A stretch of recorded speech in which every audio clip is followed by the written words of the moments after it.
नमस्कार दोस्तों, आप सभी का स्वागत है आपके अपने YouTube चैनल ज्ञान स्टडी LMP पर। दोस्तों आज हम लोग सीटेट में आने वाली हिंदी के कुछ प्रश्न करने वाले हैं जो आपकी आने वाली परीक्षा के लिए काफ़ी इम्पॉर्टेंट हैं। तो आइए दोस्तों शुरू करते हैं आज के प्रश्न। दोस्तों प्रश्न शुरू करने से पहले अगर आपने चैनल को सब्सक्राइब नहीं किया है तो चैनल को सब्सक्राइब कर लें, साथ में बेल आइकन को अंडर प्रेस कर लें जिससे अगली क्लास की जानकारी आपको मिल सके।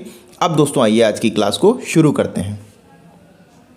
आज का हमारा पहला प्रश्न है, भाषा सीखने सिखाने में सर्वाधिक महत्वपूर्ण है। ऑप्शन है आपके संचार माध्यमों का प्रयोग, अभिभावकों का साक्षर होना, भाषा शिक्षण का भाषा ज्ञान, भाषा का समृद्ध परिवेश। तो इस प्रश्न का दोस्तों सही उत्तर हो जाएगा, इसमें दोस्तों डी ऑप्शन हमारा सही हो जाएगा, भाषा का समृद्ध परिवेश। भाषा सीखने सिखाने में सर्वाधिक महत्वपूर्ण भाषा का समृद्ध परिवेश है, क्योंकि बच्चे परिवेश में मौजूद भाषा को अर्जित करते हैं। अतः भाषा परिवेश जितना समृद्ध होगा, बच्चों को भाषा सीखने में उतनी ही आसानी होगी। तो इस प्रश्न का दोस्तों डी ऑप्शन हमारा सही हो जाएगा। आइए दोस्तों अगले प्रश्न पर चलते हैं। अब आगे दोस्तों 2 से 10 तक जो प्रश्न आने वाले हैं वो दिए गए गद्यांश पर आधारित हैं। नीचे दिए गए गद्यांश को पढ़कर पूछे गए प्रश्नों के सबसे उपयुक्त उत्तर वाले विकल्प को चुनना है। ये दोस्तों गद्यांश दिया हुआ है, इसको आप पढ़ सकते हैं।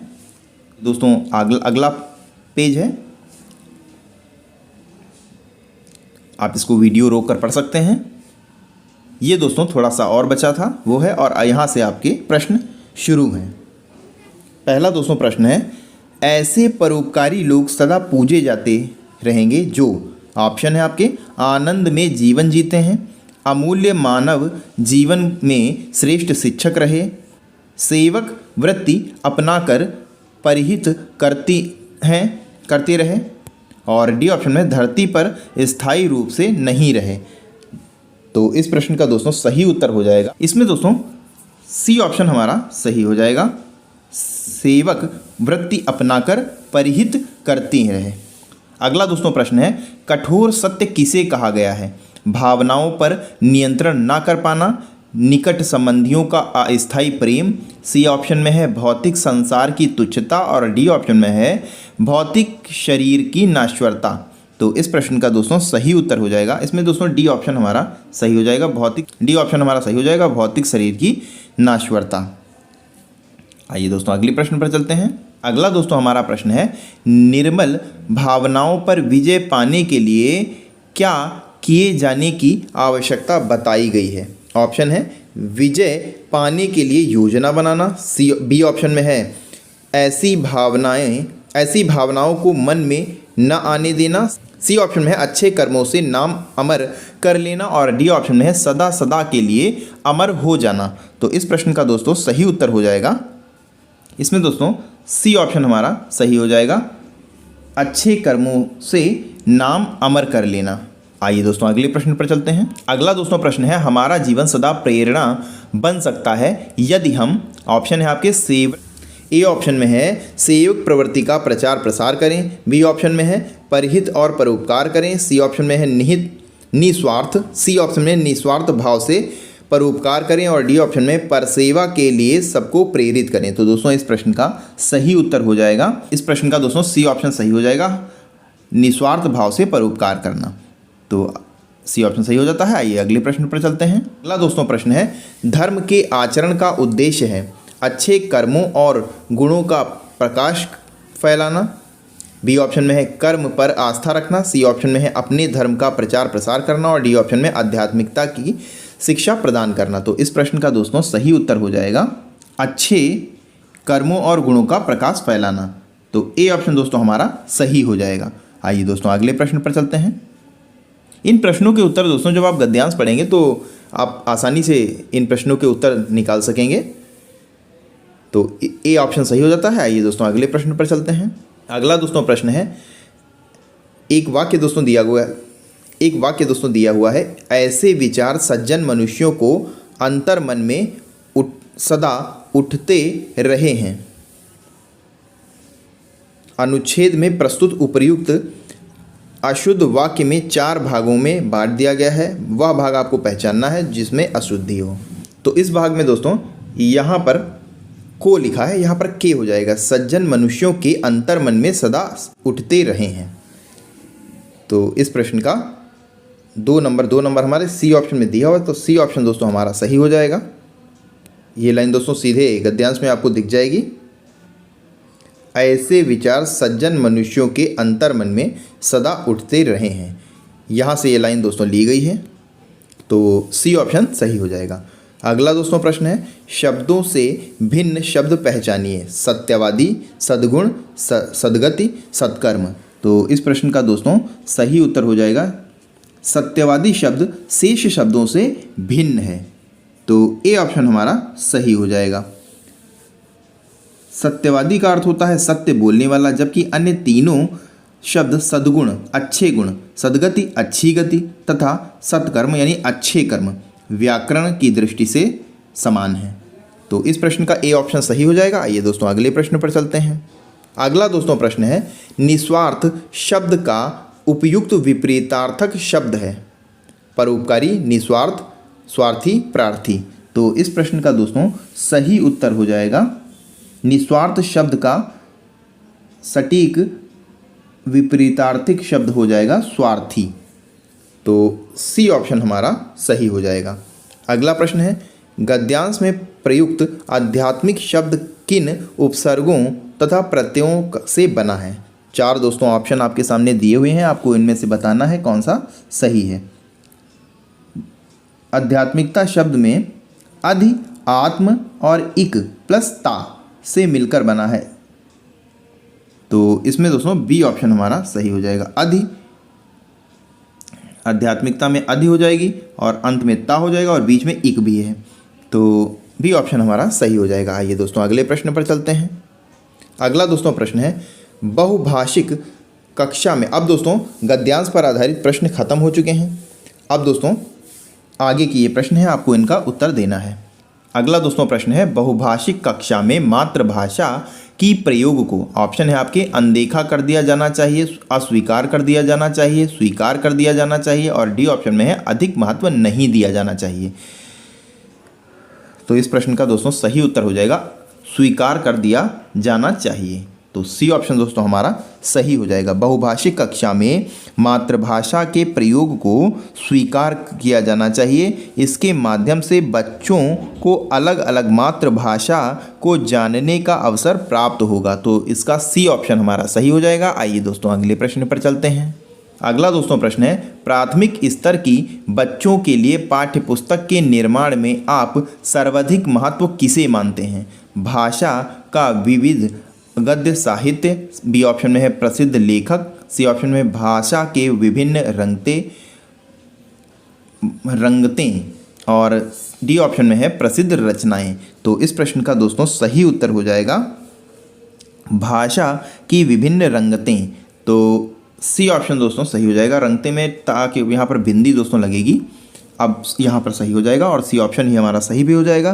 प्राथमिक स्तर के बच्चों के लिए पाठ्य पुस्तक के निर्माण में भाषा की विभिन्न रंगतें सर्वाधिक महत्वपूर्ण हैं। सी ऑप्शन सही हो जाएगा। अगला प्रश्न है, बच्चों को लिखना सीखने में सबसे अधिक महत्वपूर्ण है काव्यात्मक भाषा, बी ऑप्शन में विचारों की अभिव्यक्ति, सी ऑप्शन में सुंदर लेखन और डी ऑप्शन में वर्तनी की शुद्धता। तो इस प्रश्न का दोस्तों सही उत्तर हो जाएगा विचारों की अभिव्यक्ति, यानी बी ऑप्शन दोस्तों हमारा सही हो जाएगा। बच्चों को लिखना सिखाने में सबसे महत्वपूर्ण विचारों की अभिव्यक्ति है। यदि विचारों की अभिव्यक्ति नहीं होगी तो बच्चों को सिखाने में कठिनाई होगी। अतः बच्चों को लिखने और सीखने के लिए विचारों की अभिव्यक्ति का होना अत्यंत आवश्यक है। तो बी ऑप्शन दोस्तों सही हो जाएगा। आइए दोस्तों अगले प्रश्न पर चलते हैं। अगला दोस्तों प्रश्न है, पढ़ने की प्रक्रिया में सर्वाधिक महत्वपूर्ण है प्रवाह, अक्षर ज्ञान, अर्थ, गति। तो इस प्रश्न का सही उत्तर हो जाएगा पढ़ने की प्रक्रिया में सर्वाधिक महत्वपूर्ण अर्थ है, क्योंकि अर्थ से ही शब्दों का ज्ञान होता है और शब्द में वाक्य का तो इस प्रकार दोस्तों सी ऑप्शन हमारा सही हो जाएगा। अगला प्रश्न है, प्राथमिक स्तर पर बच्चों की भाषा के आकलन में आप सर्वाधिक महत्व किसे देंगे? पोर्टफोलियो, लिखित परीक्षा, जांच सूची, प्रश्नावली। तो इस प्रश्न का दोस्तों सही उत्तर हो जाएगा, हम प्राथमिक स्तर पर बच्चों की भाषा के आकलन में पोर्टफोलियो को सर्वाधिक महत्व देते हैं। तो ए ऑप्शन दोस्तों हमारा सही हो जाएगा। पोर्टफोलियो में बच्चों की हर प्रकार की प्रगति का पूर्ण लेखा जोखा उपलब्ध होता है, जो बच्चे के क्रमिक विकास की जानकारी देता है। यह बच्चों के आकलन का सबसे आसान उपाय है। तो ए ऑप्शन दोस्तों सही हो जाएगा। आइए दोस्तों अगले प्रश्न पर चलते हैं। अगला दोस्तों प्रश्न है, भाषा सीखने और भाषा अर्जित करने में मुख्य अंतर का आधार है? साक्षरता, पाठ्य सामग्री, भाषा परिवेश, भाषा आकलन। तो इस प्रश्न का दोस्तों सही उत्तर हो जाएगा, भाषा सीखने और भाषा अर्जित करने में मुख्य अंतर का आधार भाषा परिवेश का होता है। तो सी ऑप्शन हमारा सही हो जाएगा। अगला प्रश्न है, झरना किसकी रचना है?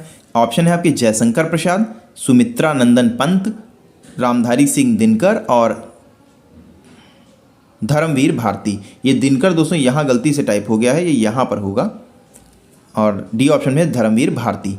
तो इस प्रश्न का दोस्तों सही उत्तर हो जाएगा, झरना जयशंकर प्रसाद की रचना है। तो ए ऑप्शन दोस्तों इस प्रश्न का सही हो जाएगा।